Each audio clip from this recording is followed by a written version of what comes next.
Black Friday is here, and with that, a ton of JRPGs are going to be massively discounted for you to pick up at such a low price.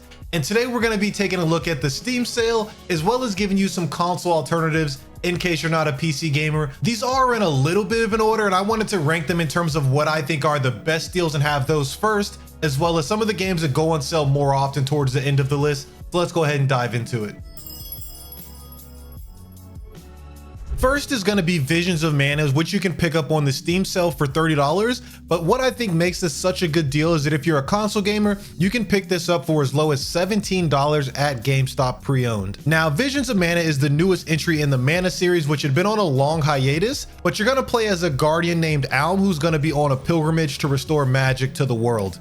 This is one of those games that just looks insanely beautiful across the board, and it was extremely fun to play at launch, but I could see a little bit of hesitation for a lot of players in terms of waiting for it to go on a bigger sale as opposed to paying that full $60 price tag. And I think at $17, this is probably the biggest deal that I see out of all of the games on this list for you guys to check out. It's going to have real-time combat, elemental abilities that synergize with the different characters, as well as give you transformations based on the elements, a semi-open world area, and it just gives you that classic fantasy RPG vibe.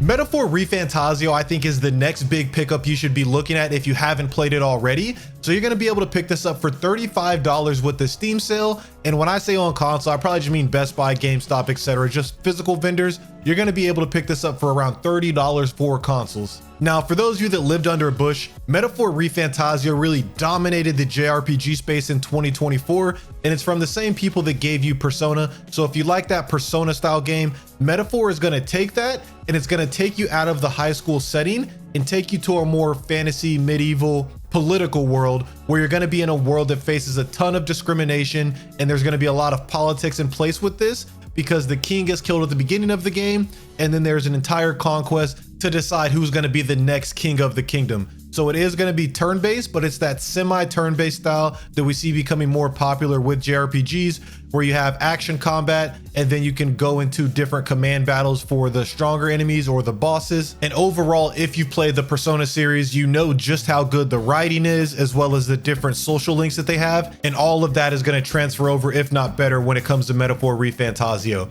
So if this is one you haven't given a try already, I think this is probably one of the more popular games on this list that I think you're going to enjoy, regardless if you just enjoy JRPGs or you're looking to dabble into the niche just a little bit and try a popular game. Next is going to be Octopath Travelers 1 or 2. You can pick either of them up for $24 in case you've already bought one or the other, or you can get the package deal for $44 right now with this Steam sale. Now, Octopath Travelers 1 and 2 are both isolated standalone stories, so you really can pick up whichever one and dive straight into it, but they're both going to be turn-based JRPGs with that new HD 2D pixel aesthetic. And as the name suggests, there are going to be 8 different protagonists, hence the name Octo, and each is going to have their own story path that you can play down. So you're going to pick a character, follow their journey, and also juggle multiple different stories as you play through all 8 protagonists. I know that HD 2D pixel style has been extremely popular lately, and we're getting a ton of remakes, so I know there's a big niche out there for that. And I think Octopath Travelers is one of those games that's going to be perfect for you if you like that, or maybe you're looking for a nostalgic feel and you haven't yet given this one a chance. I think the first one is going to be more of a collection of solo stories, but the second one really polishes the formula and adds more character interaction between the 8 different protagonists, but I don't think you can go wrong picking up either or. Next up, we have Granblue Fantasy Relink, which is probably one of my favorite games outside of Metaphor Refantazio on this list. Now, this came out in 2024, and you're able to pick it up for $36 on Steam or $34 on console. Now, I have reviews for pretty much all of the games on this list, but here's mine for Granblue Fantasy Relink in case you want to check that out, and make sure that you're subscribing to the channel and liking this video to help it get out to more people. And I'm going to be keeping you up to date on all JRPG content. But when it comes to Granblue Fantasy Relink, this is one of those games that just keeps on giving. It has an isolated story that's about 10 hours. It's going to be a solo campaign that you can play by yourself, and you're going to be able to recruit different characters to play as that change their different play styles and have entirely different mechanics and functions that change how they play versus other characters that you can play as. Now, once you beat that solo story, there's 100+ hours of content of post-game raids that you can do online with friends, or you can do it with randoms with the matchmaking. Although the matchmaking might not be the greatest right now, it does kind of spike up every time there's a big sale on the game for you to play with other people. Now, this is played more akin to like a Monster Hunter style JRPG, where it's loot hunt to get the materials to craft the weapon that you want, and then partying up with friends. This is going to be action-based combat, as you guys can see in the B-roll playing, but I really would recommend this someone who likes a grindy game where you're going to be able to get rare drops, fight cool badass monsters, and you have a group of friends that you can pick this up with. Now, you can play all of the 100+ hours of post-game content by yourself with AI party members that you can gear up as well, but I think this game is best played with friends, and I would say it's probably not for the person who's looking for a more story-driven game, because the 10-hour short story that there isn't really the most compelling, and so I don't think it's really the strong suit. The strong suit is going to be the gameplay, as well as the different characters with their different combat styles and mechanics. Rune Factory Guardians of Azuma is another one of the recent releases, and it's the latest entry in the Rune Factory series. Now, this is going to be more for those cozy JRPG gamers, but you're going to be able to pick this up for $38 on Steam or $40 for console. It is relatively new, so that is kind of why it's closer to that full price tag. But this is going to include farming simulation, dungeon, and life sim. So it really meshes a lot of the cozy game elements into a JRPG. But instead of just farming, you're going to be able to fight monsters, explore, and solve mysteries. But in JRPG element, you're going to be someone that's fallen from the sky with your memory wipes, and you're going to be figuring it out. So I think this is someone that's looking for a chill game to pick up that's not going to be a huge time investment, that they can kind of just sit back on the couch, relax, and play while you manage your farm, while exploring the story that they have for you to traverse through. But it's like going to be no pressure to get to the next point, because it's supposed to be a cozy game that you're going to enjoy playing. And this is probably going to be for, like I said, those people that want more of a slice of life JRPG, as opposed to something that's this big epic grand adventure that's going to be stressful with tons of turn-based combat and stuff like that.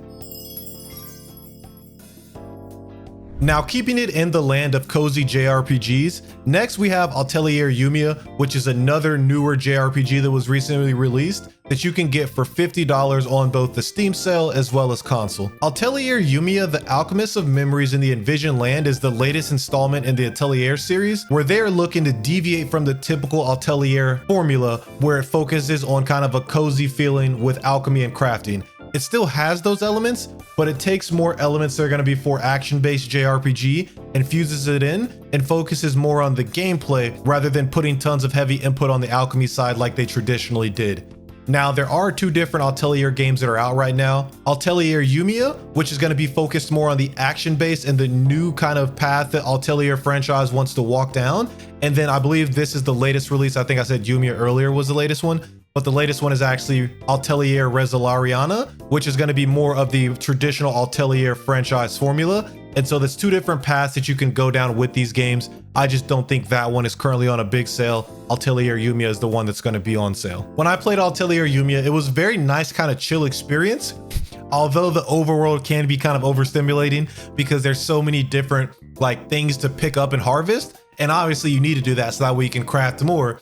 But I would be walking from one destination to the next, and I would just get sidetracked so much, going and picking off random materials because I knew I was going to need them later to craft. Now, in terms of the combat, it wasn't insanely difficult. It was actually pretty easy. So maybe I didn't need to spend as much time gathering all that stuff to craft to get stronger. But overall, it's supposed to be one of the more cozy, chill games. And the Atelier franchise is doing a little dip and dive into a new genre to see how the fans would receive it, or if it could expand its fan base. Fantasian Neo Dimension is the console release of a game that was released on mobile, but it was hidden behind the Apple Pay, like the Apple Arcade paywall. But you can pick this up for $25 on both console and the Steam sale. But this is one of the games that Harunobu Sakaguchi had his hand in, and so it's going to be a game that's definitely worth checking out solely off of that alone. But when you look at the gameplay, these are all actually handmade dioramas. And so that's why it kind of feels more like a PS1 type of game and sort of like that older JRPG feel. Not technically back in the pixel days, but in that PS1 era of JRPGs. Now, this is one more of the low-key releases that not a lot of people like gave a try and didn't get a ton of marketing because it was a re-release. So that means it can be a little bit niche, but But I think once you get through all of the other games, maybe you've played a lot of the more popular JRPGs on this list already, I think this is one of the hidden gems that's worth giving a shot. Next up, we have WitchSpring R, which is going to be $21 on the Steam sale.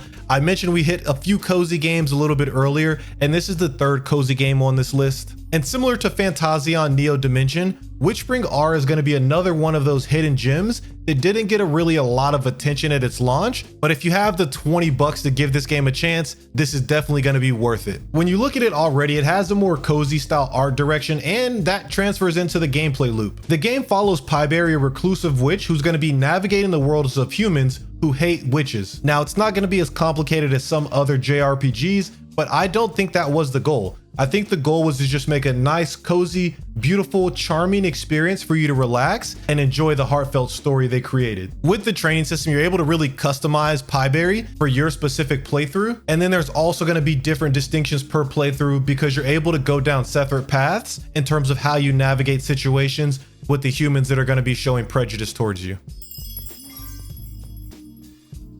Triangle Strategy is the next game that we have, which you're going to be able to pick up for $23 with the Steam sale or $30 on console. Triangle Strategy was a JRPG that caught tons of people's attention when it came out because its strong focus on the political decision you made that affected the course of the game, and there are going to be multiple endings, and then the party members that are going to be available to you are going to vary based on the decisions you made. Now, I think this is a really good pickup for someone that's into tactical JRPGs, as well as a story heavy focused game with a lot of reading, a lot of politics, which those games tend to take a lot of reading, but as well as a ton of replayability with the multiple endings.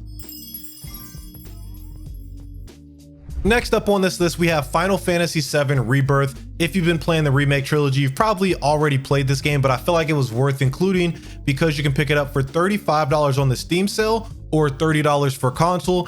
And then in addition to that, on the Steam sale, we have Final Fantasy VII Crisis Core Reunion that you can pick up for as cheap as 20 bucks. I'm not gonna dive too deep into this because it's already a very popular trilogy, and I don't wanna waste your guys' time repeating information. If you know about Final Fantasy VII Rebirth, you know it goes without saying this is a must play, and if you don't, make sure that you pick up the first version, which I'm sure you can get on a bigger, steeper sale. And I believe there's actually a pack right now with the Steam sale for you to pick up both of these games at the same time for, I believe it was like 40 or 50 bucks.